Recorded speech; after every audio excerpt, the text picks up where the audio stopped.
इग्नू से बीएजी कोर्स कर रहे सभी स्टूडेंट्स का आज के इस वीडियो में बहुत बहुत स्वागत है। आज हम आपके लिए लेकर आए हैं BSOG 171 का इम्पॉर्टेंट क्वेश्चन आंसर पीडीएफ, जो कि आपके अपकमिंग एग्ज़ाम के लिए बहुत इंपॉर्टेंट हो सकता है। इस पीडीएफ की मदद से आप अपने एग्ज़ाम को क्लियर कर पाएंगे। ये पीडीएफ लास्ट टाइम स्टडी करने वाले स्टूडेंट्स के लिए खास तौर से ज़्यादा यूज़फुल होगा। तो अगर आपके पास भी कोई स्टडी मटेरियल अवेलेबल नहीं है, इग्नू की तरफ से बुक्स नहीं मिली है और आप कम टाइम में नोट्स को पढ़ के एग्ज़ाम क्लियर करना चाहते हैं, तो इस वीडियो को ध्यानपूर्वक जरूर देखें। आज के इस पीडीएफ में हम आपके लिए 3 सेट सॉल्व पेपर लेकर आए हैं, जिसमें 30 क्वेश्चंस विद आंसर आपको दिया जाएगा। ये हिंदी मीडियम का सॉल्यूशन है, हमारे पास इसका इंग्लिश मीडियम में भी अवेलेबल है। आप चाहें तो इसके पीडीएफ को हिंदी मीडियम या इंग्लिश मीडियम किसी में भी परचेज कर सकते हैं। उसके लिए वीडियो के डिस्क्रिप्शन और यहाँ स्क्रीन पे आपको हमारा व्हाट्सअप कॉन्टैक्ट नंबर दे दिया गया है। चलिए एक एक करके क्वेश्चंस और उनके आंसर्स को देखते हैं। पहला क्वेश्चन कुछ इस प्रकार से आपसे पूछा जा सकता है, भारत का ब्यौरा इसकी भौगोलिक स्थिति को ध्यान में रखते हुए दीजिए। तो भारत के बारे में बताना है, भौगोलिक स्थिति को आपको समझाना है, ठीक है। तो इसको आप अच्छे से लिख लेंगे, इसका कंप्लीट सॉल्यूशन देख सकते हैं आप।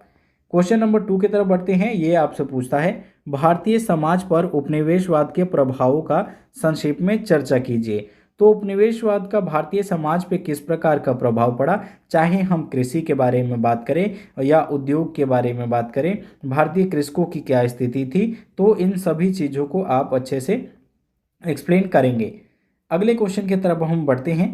क्वेश्चन नंबर 3 आपसे पूछा जा सकता है, भारत के संदर्भ में राज्यविहीन समाज की प्रकृति की व्याख्या कीजिए।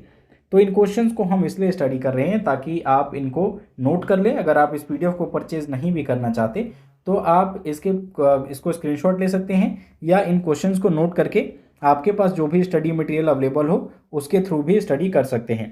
क्वेश्चन 4 हो सकता है आपका, भारत में ग्राम अर्थव्यवस्था की चर्चा कीजिए। तो ग्रामीण अर्थव्यवस्था के बारे में आपसे यहाँ पूछा जा सकता है, ये क्वेश्चन भी इंपॉर्टेंट है।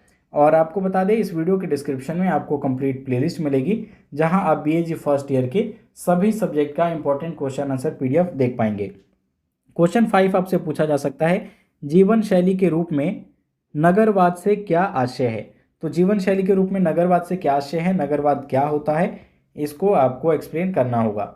अगर आपको किसी और सब्जेक्ट का सैम्पल पेपर देखना हो तो वो आप हमें कमेंट कर सकते हैं। आपके रिक्वेस्ट के अकॉर्डिंग हमारे चैनल पे सॉल्यूशंस अपलोड किए जाते हैं। क्वेश्चन 6 हो सकता है आपका, भारत में राज्यों के पुनर्गठन में भाषा द्वारा निभाई जाने वाली भूमिका का वर्णन दीजिए। तो भारत में जब राज्य पुनर्गठन अधिनियम 1956 पारित किया गया था, तो इसमें ये कहा गया था कि जो राज्यों का गठन होगा वो भाषा के आधार पर ही किया जाएगा। तो इसकी क्या भूमिका थी, इसके बारे में ही आपको इसमें बताना होगा। क्वेश्चन 7 हो सकता है आपका, संस्कृतिकरण की संकल्पना के माध्यम से जाति गतिशीलता का विश्लेषण कीजिए। तो संस्कृतिकरण की संकल्पना क्या है और उसके माध्यम से जाति गतिशीलता का क्या महत्व है, इसके बारे में आप इस क्वेश्चन का आंसर लिखेंगे। नेक्स्ट क्वेश्चन की तरफ अब हम बढ़ते हैं। नेक्स्ट क्वेश्चन आपसे पूछा जा सकता है, दलितों के लिए न्याय सुरक्षित करने में अंबेडकर की योगदान की चर्चा कीजिए। तो डॉक्टर भीमराव अंबेडकर का दलितों के लिए न्याय सुरक्षित करने के लिए क्या योगदान रहा, संविधान में उन्होंने कौन से प्रावधान किए, इसके बारे में आपको यहाँ लिखना है। इस प्रकार से आपका ये सेट 1 कंप्लीट होता है। आप सेट 2 के भी कंप्लीट सॉल्यूशन को देख सकते हैं और इसे अगर पीडीएफ के रूप में परचेज करना चाहें तो दिए गए नंबर पर व्हाट्सएप पर जरूर मैसेज करें। इस वीडियो में इतना ही। Thanks for watching.